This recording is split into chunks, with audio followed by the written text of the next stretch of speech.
My name is Kayla Morgan. I'm 33 years old. And this is the story of how my parents mocked everything I loved, including the man I was going to marry, until the day they were forced to really see me for the first time. The night it happened, the air was thick with a sense of expectation, but not the good kind. I sat in my childhood home, a place that smelled like lemon cleaner and nostalgia, across from my mother and father as they sipped wine and exchanged glances over their glasses.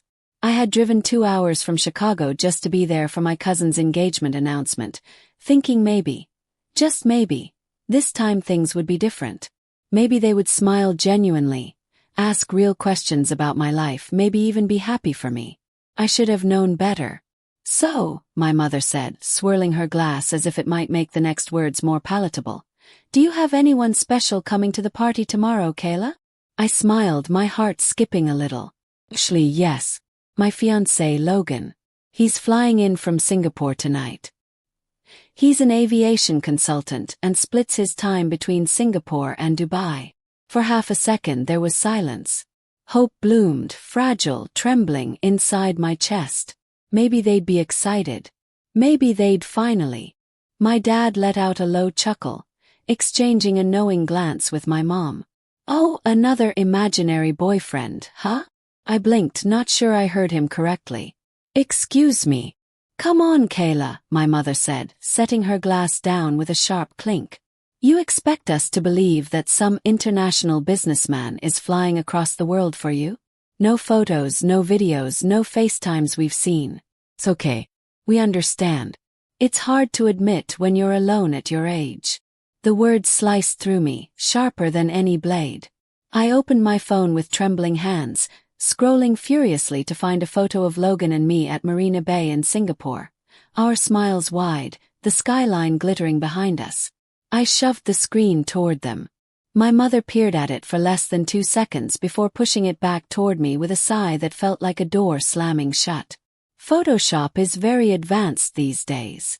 I stood up too fast, my chair scraping loudly against the floor, but they didn't flinch. They just watched me with that same mixture of pity and superiority they always reserved for people who had disappointed them. And just when I thought it couldn't get worse, my mother added casually, "You should bring your laptop tomorrow, Kayla. Maybe you can Photoshop him into the family pictures too." They laughed. I didn't cry. I didn't argue. I didn't storm out. I simply smiled tightly, grabbed my coat, and walked out into the freezing night. In the car, Logan's name flashed across my screen. "Hey, love," he said, his voice a bomb. "You okay?" I stared at my reflection in the rearview mirror. I looked tired, worn thin. But beneath that, something else stirred, something fiercer. "My family thinks you don't exist," I said simply. There was a pause. Then his voice, warm and certain. "Then maybe it's time I showed them just how real I am." I didn't laugh. I didn't argue. I just closed my eyes, let the words settle into me like a promise. Tomorrow would be different. Tomorrow they wouldn't be able to laugh anymore. The morning of my cousin Madison's engagement party dawned crisp and bright, but inside me, the storm hadn't passed. I stood in front of the mirror in my hotel room, smoothing the fabric of a deep red dress I'd picked carefully. Elegant, timeless, impossible to ignore. Today wasn't about revenge. It wasn't about confrontation. It was about reclaiming my place in a family that had long since decided I didn't belong. My phone buzzed. A message from Logan. "Wheels down in 45 minutes. See you soon, beautiful." I tucked the phone into my clutch, my heartbeat steadying. Logan was coming. Not to prove a point, not really. He was coming because he loved me. Because he knew I needed someone in my corner. The resort was already buzzing when I arrived. A place that looked plucked from a glossy magazine.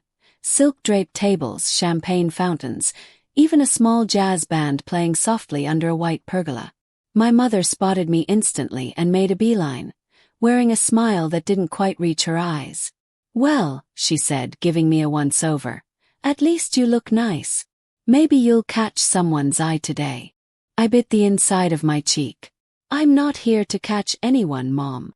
"Oh right. You're engaged to that. What's his name again?" "Logan. From Dubai or something, she said, her voice dripping with false innocence. Singapore and Abu Dhabi, I corrected quietly. He smirked. Of course. It didn't matter what I said. They had already decided. To them, Logan was a lie. An embellishment. Another failed attempt to fit into a world they deemed respectable. Family members floated by, each with their own sharp-edged comments hidden behind syrupy smiles. Still no fiancé in sight, Kayla? Maybe he's camera shy. Or maybe he's just shy in general. Laughter, murmured and polite, but unmistakably cruel. Kept smiling. Kept standing. But inside the fire grew hotter. When the MC called for close family members to come up and say a few words, my mother gave me a not-so-gentle nudge. You should go, she whispered with a glint in her eye that made it clear she was daring me. Daring me to stand alone and embarrass myself. I took the microphone, my palms slick, but my voice steady. Madison, I began, searching for her warm, supportive face among the crowd. It's a beautiful thing to be loved so openly. To be surrounded by people who celebrate your happiness without questioning it. The room shifted, unease rippling like a silent wave. Hold on to it, I continued, my voice soft but strong. Because not everyone gets that. And when you find it, it's worth everything. I smiled and handed the microphone back, stepping down to a smattering of polite claps. And then the sound. A low, distant rumble at first. Growing louder. People looked up, squinting into the afternoon sun. Hands shaded eyes. Conversations halted mid-sentence. Helicopter. It circled once, then descended gracefully onto the helipad just beyond the golden maples. My heart thudded, but not with fear. With a rising, swelling, irrepressible joy. The door swung open. And there he was. Logan. Wearing a charcoal gray suit, a crisp white shirt, no tie. Polished but effortless. His hair tousled from the wind. His stance confident. He looked like he belonged to another world. A world built not on small-town expectations, but on ambition, possibility, dreams realized. He walked directly toward me, ignoring the gasps, the stunned stares, the whispered exclamations. I felt every pair of eyes swing from him to me. Saw my mother's face blanch. Saw my father's mouth fall slightly open. Logan stopped in front of me, grinning that lopsided grin that had undone me from the moment we met. Sorry I'm late, he said, his voice carrying easily over the hushed crowd. Air traffic. A ripple of awkward laughter spread around the room. He bent down, kissed my cheek softly, then took my hand in his. And just like that, the story they had written about me, the sad, lonely Kayla who made up fairy tales to hide her failures, shattered. Logan turned to the MC, smiling warmly. I'm not here to give a speech, he said. Just here to stand by the woman I love. Another stunned silence. Then applause. Not loud. Not thunderous. But real. I squeezed his hand, feeling the ground beneath me settle in a way it never had before. For the first time I wasn't standing alone. And they, all of them, couldn't look away. The rest of the afternoon unfolded like a dream I hadn't dared to imagine. Logan moved through the crowd with effortless charm, shaking hands, exchanging pleasantries, making small talk with the very people who once laughed behind my back. But what struck me most wasn't how impressive he looked. It was how easy he made it look. No arrogance. No showmanship. Just quiet confidence. My Aunt Martha, who once told me over Thanksgiving dinner that I should lower my standards before it's too late, clutched Logan's arm in conversation, her laughter high and breathless. Uncle Ron, who joked for years that I was married to my job, clapped Logan on the back like they were old friends. Even my snide cousin Greg, who had once said I should just find a local guy and settle, was nodding along eagerly to Logan's stories about international projects. And my mother. Oh, my mother. She stood stiffly by the buffet table, wine glass in hand, eyes darting from me to Logan and back again as if trying to make sense of the pieces that no longer fit the story she told herself about me. When Logan approached her, he didn't flinch. He extended his hand respectfully, the same way he would to a queen or a prime minister. "Miss Linda," he said, his voice low and sincere, "it's truly a pleasure to finally meet you. Kayla has told me so much about you." My mother's mouth opened, then closed. She hesitated for a fraction of a second too long before taking his hand and giving a curt nod. "Likewise," she managed, her voice brittle. Beside her, my father, stoic, stone-faced Jeff, offered a handshake that Logan took firmly but not aggressively. "I hear you built half this town," Logan said, smiling. "Kayla always said she got her work ethic from you." My father's expression didn't change, but I caught it, the smallest shift in his eyes. A glimmer of something he rarely offered: approval. Later, as Logan chatted with Madison's fiancé Kyle about private aviation, I stood off to the side, taking it all in. For the first time in years, no one looked at me with pity. No one asked me if I was seeing anyone seriously, or planning to settle down soon. They saw me differently now. Not because I had dragged some trophy boyfriend to flaunt, but because Logan's very presence made it impossible for them to cling to their old assumptions. It was a kind of justice I hadn't even realized I was craving. Not loud, not cruel, just undeniable. At the champagne toast, as everyone lifted their glasses to Madison and Kyle, Logan leaned over and whispered in my ear, "You're glowing." I laughed softly. "I think I'm just relieved." He squeezed my hand under the table. "This isn't relief, Kayla. This is what it feels like to stop carrying their judgment." The words hit me harder than I expected. 'Cause he was right. For so long I had twisted myself into knots trying to be palatable, acceptable, good enough. I'd chased degrees, jobs, promotions, stability, all hoping for a nod of approval that never came. And now, standing there in a room full of people who had once made me feel small, I realized I didn't need their permission to be proud of who I was. After the cake was cut and the jazz band played its final song, I gathered my things, preparing to leave. Logan was speaking with Madison and Kyle near the stage, and I was happy to watch him, to let the moment linger just a little longer. As I turned to go, someone grabbed my arm lightly. It was Sean, my younger brother, who had spent most of the evening nursing a beer and avoiding eye contact. "Kayla," he said, his voice awkward. "Hey. Can I say something?" I nodded, bracing myself. He scratched the back of his neck, looking everywhere but at me. "I guess I was wrong," he mumbled. "About Logan. About everything." And blinked. He shuffled his feet. "You always said you knew what you were doing. I just never thought. I didn't think it would turn out like this." I stared at him, trying to decide what to say. But then I realized, maybe it wasn't about finding the perfect words. Maybe it was enough just to let him say it. "Thanks, Sean," I said simply. He nodded, relieved, and hurried away. Logan appeared at my side a moment later, slipping his arm around my waist. "Ready?" he asked. I smiled up at him. More than ready. As we walked out into the cool evening air, the last thing I heard was my mother's voice, low and sharp, speaking to someone behind us. Maybe we judged her too quickly. It wasn't an apology, but it was something real. Something that told me that for the first time the walls were starting to crack. And I knew, without a shred of doubt, that this was only the beginning. The week after Madison's engagement party felt different. It wasn't a sweeping, dramatic change.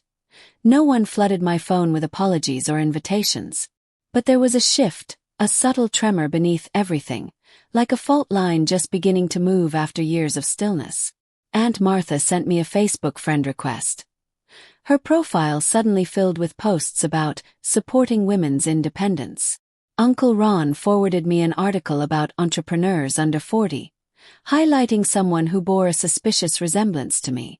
Even Sean texted a meme about long-distance relationships that, for once, wasn't a jab. And then there was my mother. Silence mostly. But not the heavy, punishing kind I'd known before. This silence felt hesitant. Like she didn't know how to reach out anymore without pulling the old walls down with her. I wasn't sure what to do with that. So I didn't do anything. I let it be. Meanwhile, Logan and I returned to our life in Chicago, the life I'd built for myself piece by stubborn piece. My design studio thrived. Clients from Europe and Asia kept my schedule full. I spent mornings sketching layouts by the big windows of my office, afternoons coordinating virtual meetings across time zones, and evenings either buried in blueprints or curled up next to Logan, sharing takeout under soft lamplight. I didn't think much about my parents. Not because I didn't care, but because, for the first time in years, they didn't define the rhythm of my days anymore. Until one rainy Thursday afternoon, when an ivory envelope slid through my mail slot. My heart jumped when I saw it. Thick paper. A wax seal stamped with a gold M. An invitation. The Global Business Leadership Summit. Dubai. I had been nominated to speak. I stared at the letter for a long moment, the rain tapping gently against the window behind me. My hands trembled slightly, but not with fear. With something fiercer. This wasn't just a speaking engagement. It was validation. Not from my family, not from old friends or acquaintances who barely remembered my name, but from the world. From people who saw my work for what it was. Powerful, original, necessary. I laughed quietly, the sound unfamiliar but welcome. Logan found me sitting cross-legged on the floor with the envelope still in my hands. "What's that look?" he asked, crouching beside me. I held up the invitation. He read it, his eyebrows lifting slightly, and then a slow, proud grin. "You did it," he said simply. I shook my head, smiling back. "We did it." He kissed my forehead gently. "No, Kayla. You did this. You built this life. I just got lucky enough to walk beside you. I should have been floating. I should have been celebrating. But instead, an idea rooted itself in my mind. Stubborn, insistent. Send them an invitation. My parents, the people who once said I was wasting my time. That my career was a fantasy. That my fiancé was imaginary. Send them the proof. Not with bitterness. Not with rage. But with certainty. I sat at my desk that night, handwriting 2 invitations onto thick cardstock. No grand letter, no emotional plea. Just a simple line. "You once asked if I was serious about my life. This is my answer." I sealed them, addressed them, and dropped them in the mailbox before I could second-guess myself. No turning back. A week later, as Logan and I packed for the trip, suits, dresses, portfolios, my phone rang. My mother's number. I answered, heart pounding in my throat. "Kayla," she said, her voice unusually cautious. "We got your invitation." Waited. There was a pause, long, brittle. Then, "What should we wear?" For a second I didn't understand. Then it hit me. She wasn't calling to argue. She wasn't calling to mock. She was calling because they were coming. I bit the inside of my cheek, holding back a rush of unexpected emotion. "Evening business attire," I said calmly. "But nothing too over the top. Dubai will take care of the rest." "Okay," she said quietly. "We'll see you there." She hung up before I could say anything else. I stood frozen in the kitchen, the phone still pressed to my ear. Logan walked in, taking one look at me and pausing mid-step. "They're coming," I whispered. His face broke into a wide smile. "Told you," he said, crossing the room to pull me into a hug. "One step at a time." We flew out 2 days later, soaring over continents and oceans, chasing the dawn. I watched the clouds streak past the windows and thought about the long road it had taken to get here. The years of feeling invisible. The silent dinners. The mocking laughter. The lonely triumphs. All of it led here. To this. And as Dubai's glittering skyline rose to meet us, golden against the desert's edge, I realized. This wasn't about revenge. It wasn't even about recognition. It was about finally standing fully in the life I had chosen, not waiting for anyone to catch up, but knowing that when they finally looked, they would see me as I had always been. Unapologetic. Unstoppable. Boom. The moment my parents stepped off the plane in Dubai, I could see it written all over their faces. Awe, disbelief, maybe even a little fear. Logan and I waited for them just outside the arrivals gate, the warm desert air humming with quiet electricity. He wore a pale blue linen shirt and khakis, looking effortlessly composed. I wore a white cotton dress, simple but elegant, my hair twisted into a low knot at the nape of my neck. No flash, no pretense. Just ourselves. My mother was the first to spot us. She walked slowly, hesitantly, her eyes wide as she took in the gleaming architecture, the luxury cars, the bustling multilingual crowd around us. My father followed, his suitcase rolling behind him, his posture stiff and uncertain.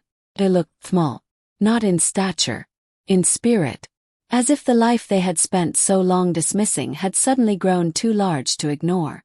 "Welcome to Dubai," Logan said warmly as we approached, offering to take my mother's carry-on. She handed it over without protest. "Thanks for coming," I said, meaning it more than they could possibly know. My father only nodded, his gaze flickering between Logan and the skyline beyond as if trying to piece together how all of this impossible life, had somehow become mine. We drove them to our apartment, a sleek glass tower overlooking the Persian Gulf. Inside, the space was open and bright, with cream-colored furniture, textured rugs, and art from our travels lining the walls. My studio was tucked into a corner by the windows, blueprints and mood boards spread across the table. My mother drifted from room to room, running her fingers lightly over surfaces, pausing at the floor-to-ceiling windows, staring out at the sprawling city below. "This place," she murmured, almost to herself. "It's like something out of a magazine." I smiled softly. "It's home." Logan busied himself brewing mint tea while I gave them a quick tour of the building. The rooftop pool, the hanging gardens, the fitness center with panoramic desert views. I watched them closely, noting the way their defenses slipped, their faces softening with each new revelation. Maybe they had expected a small rented flat. Maybe they had imagined something temporary, fragile. Instead, they found a life so solid, so expansive, that even their doubts couldn't squeeze into it. That night, we took them to dinner at a rooftop restaurant overlooking the glittering skyline. The Burj Khalifa pierced the night sky like a silver needle, and the warm breeze carried the scent of saffron and jasmine. Over lamb skewers and saffron rice, we spoke of neutral things: travel, food, architecture. My mother asked Logan polite questions about his work. My father listened more than he spoke. No accusations, no criticisms.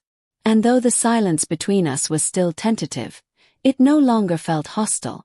Felt possible. The next morning I stood backstage at the summit, my heart pounding in my chest.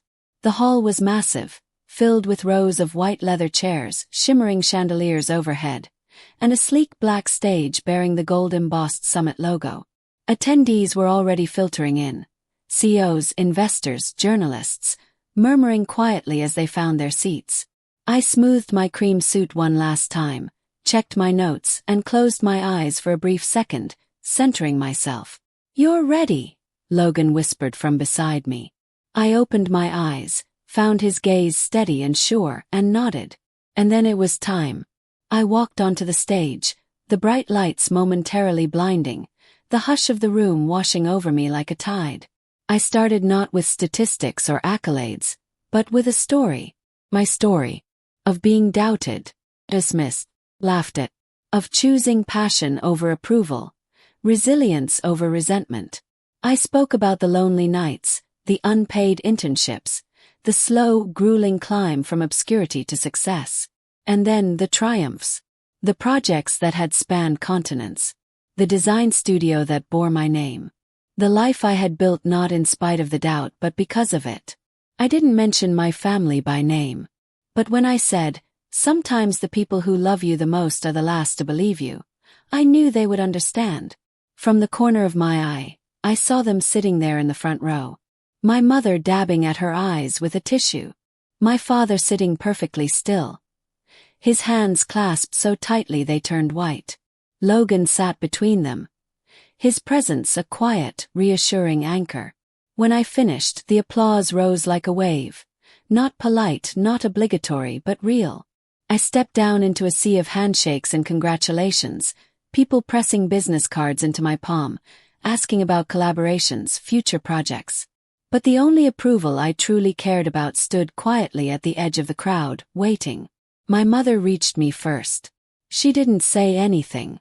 She just smoothed the lapel of my jacket, a gesture so familiar it shattered something inside me, and whispered, "You spoke beautifully." My father followed, clearing his throat awkwardly. "You did good, Kayla," he said. Then, after a long pause, "We're proud of you." Simple words. But they landed heavier than any award. I smiled, my throat tight with unshed tears. "Thank you," I said. Not for the praise, but for finally seeing me. Really seeing me. For the first time. That night, after the summit's final gala dinner, we sat together on the rooftop terrace of our apartment building, the desert wind soft against our faces, the city lights stretching to the horizon like a sea of stars. My parents sipped tea slowly, almost reverently, as if still trying to process the day. Logan sat beside me, our fingers lightly intertwined beneath the table. No flash, no fanfare, just quiet, real connection. The conversation was different now. Not the forced small talk of before. Not the strained politeness. It was honest. My mother asked about the projects I was working on, not in that patronizing way she used to, but with genuine curiosity. My father nodded along, asking the occasional question about logistics, operations, timelines. It was like they were trying to step into my world piece by piece. At one point, my mom leaned back in her chair, looking around at the terrace, the sleek architecture, the soft music playing from hidden speakers. "You really built all this," she said softly. I didn't answer. I didn't need to. The truth hung in the air between us. Later, as Logan and I cleaned up the coffee cups, my dad wandered over to the balcony's edge, staring out over the city. He didn't turn when he spoke, but his voice carried easily in the quiet night. "You know," he said, "we always thought we knew what was best. College, marriage, kids, the usual." He paused, his shoulders stiff. "I guess we were scared," he admitted. "Scared you'd fall. Scared you'd get hurt." I swallowed hard, my throat tightening. "I know," I said quietly. "But sometimes, falling is how you learn to fly." He turned then, his face shadowed but open in a way I hadn't seen since I was a little girl. "I see that now," he said. And just like that, a weight I hadn't even realized I was still carrying slid off my shoulders. Not because everything was suddenly perfect. Not because all the years of hurt had vanished. But because finally, they weren't looking at me like a disappointment. They were looking at me like a daughter they were proud of. We spent the next few days exploring Dubai together. Touring the spice souks, taking a boat ride through the marina, visiting art galleries tucked into quiet corners of the city. And everywhere we went, I saw it. The subtle shift in their posture, the way they introduced me to strangers, the way they smiled when they spoke of me. Kayla, our daughter. Kayla, the designer. Kayla, the speaker at the summit. They said it without hesitation, without apology. And somehow that meant everything. On the final night before their flight home, we had dinner at a quiet restaurant overlooking the desert. The sunset was unreal, molten gold bleeding into deep violet, the sand dunes glowing like they were lit from within. As we finished dessert, my mother reached across the table, placing her hand gently over mine. "I know we can't change the past," she said, her voice thick with emotion. "But if you'll let us, we'd like to be part of your future." I blinked, fighting back a sudden wave of tears. Logan squeezed my knee under the table, a silent anchor. "I'd like that," I said, my voice steady. And I meant it. Because forgiveness isn't about erasing the past. It's about choosing to move forward anyway. We hugged goodbye at the airport the next morning. My father pulled me into a rough, tight embrace that lasted longer than I expected. My mother held my face in her hands for a moment, her eyes searching mine. "You're amazing," she whispered. "Never let anyone tell you otherwise, including us." I nodded, blinking rapidly. Logan and I watched their plane taxi down the runway, disappearing into the sky. He slipped his arm around me, pressing a kiss to my temple. "You okay?" he asked. I smiled, feeling lighter than I had in years. "I'm better than okay," I said. I was free. Free from their expectations. Free from my own need for validation. Free to love them and myself without apology. As we drove back to the city, the desert stretching endless and golden around us, I realized something profound. I hadn't changed to earn their approval. They had changed to deserve a place in the life I had built. And that, more than any speech, any award, any public applause, was the sweetest victory of all. 3 months later, I stood once again in my Chicago studio, sunlight flooding through the tall windows, sketching the final designs for a boutique hotel in Greece. The room was quiet except for the soft scratch of pencil on paper, the occasional ping of an email arriving. Life had found its rhythm again, but it wasn't the rhythm of survival anymore. It was the rhythm of thriving. A notification popped up on my phone. A group message from my family. A photo, Logan and me standing together at the Dubai summit, accompanied by a short caption from my mother. "Our Kayla. Fearless. Brilliant. Homegrown." I stared at it for a long moment, feeling something loosen deep inside my chest. There were no sarcastic comments beneath it. No passive-aggressive remarks. Just hearts, thumbs-up reactions, and a string of "so proud" messages from my aunts and uncles. It wasn't perfection. It wasn't the childhood validation I used to crave. It was better. It was acknowledgement. And it had come not because I fought tooth and nail for it, but because I had chosen to live so fully, so unapologetically, that they had no choice but to see me. I put my phone down and returned to my sketches, smiling. Later that afternoon, Logan met me at a small cafe tucked between stone buildings in the heart of the city. He arrived straight from a flight, hair tousled, suit jacket slung over one shoulder.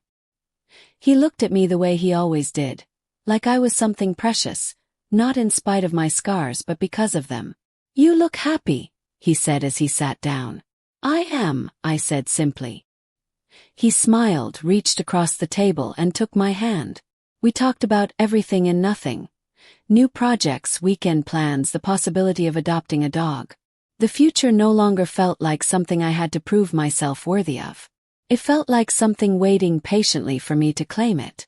As we finished our coffee, Logan leaned back, studying me thoughtfully. "You know," he said, "I think the reason they finally saw you wasn't because you changed. It's because you refused to." I blinked, feeling those words settle over me like a soft blanket. He was right. I hadn't become someone new to earn their approval. I had become more of myself. And that, more than anything, had been the key. That evening, as the city lights blinked on one by one outside our apartment windows, I pulled out a small cream-colored envelope from my bedside drawer, one of the original invitations I had sent to my parents. I traced the wax seal with my thumb, smiling. Inside it still read, "You once asked if I was serious about my life. This is my answer." I tucked it back into the drawer gently, not because I needed the reminder anymore, but because it was a symbol, a marker of the long, winding, beautiful road that had led me here. A few weeks later, Logan and I officially set a wedding date. Not in a massive ballroom or a fancy resort, but on a quiet cliffside in Santorini, overlooking the endless blue of the Aegean Sea. Simple. Authentic. When we sent out the invitations, my mother called immediately. "Tell me everything," she said breathlessly. "Colors, flowers, theme. I want to help." I laughed, leaning back in my chair, the sunlight warm on my face. "Don't worry, Mom," I said. "I've got it covered." And this time, there was no bitterness in the words. No hidden hurt. Just love. She laughed too, a sound lighter than I'd heard in years. "Of course you do," she said. "You always have." And maybe, in some small imperfect way, that was the real miracle. Not that my parents had changed overnight, but that they had opened the door. That they had finally chosen to see the woman standing in front of them. Not a lost daughter. Not a failure. Not a disappointment. But a woman who had dared to dream, and made those dreams real.